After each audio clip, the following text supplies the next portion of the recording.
Alors nous sommes au salon de la FI et du Home Cinéma à Paris, édition 2007. Donc je suis avec André Cocheteux et Jean-Pierre Esloin de la société KTR Lab et Divatech, donc qui vont nous présenter leurs produits.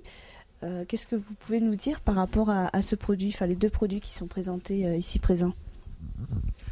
Alors la particularité de notre système, c'est de proposer une solution complète qui comprend les enceintes, les amplificateurs, la partie préamplification. Pour la partie électronique qui me concerne directement, je parlerai d'abord du circuit KTR, qui est un circuit nouveau, breveté, qui postule actuellement au concours national de l'Anvar 2007, et qui est utilisé à la fois dans le préamplificateur et dans l'amplificateur.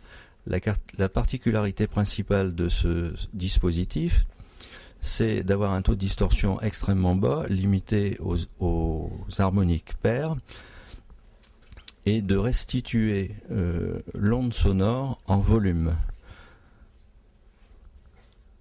Ce dispositif est utilisé dans le préamplificateur, dont un exemplaire est présenté ici, sous la référence KTR 5725. Également dans les amplificateurs, qui sont des amplificateurs à tube, dont deux modèles sont présentés. Un modèle économique, premier prix autour de 3 000 €,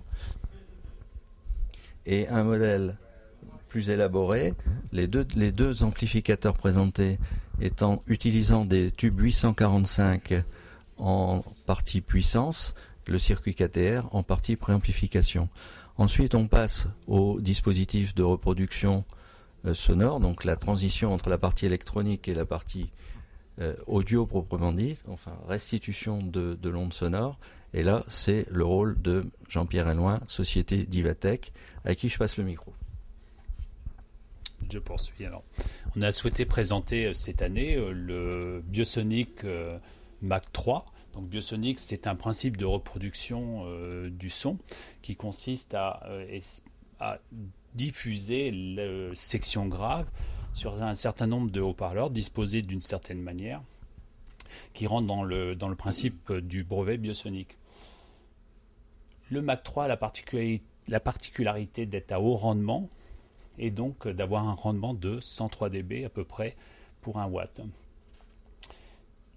On a souhaité le présenter pour faire voir que même avec une puissance et un grave où on obtient une pression importante, on peut quand même le loger puisqu'on a une profondeur qui fait à peu près 25 cm.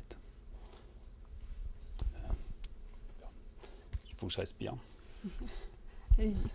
Par rapport à l'enceinte qui est derrière, vous pouvez nous en dire un petit peu de mots? Je me suis étouffé.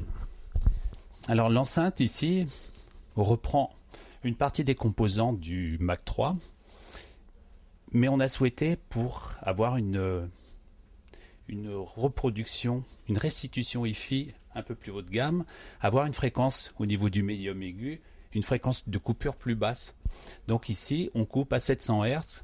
Par rapport au Mac 3, on a des pavillons plus petits qui, eux, vont couper à 1 kg, 1 kg 100.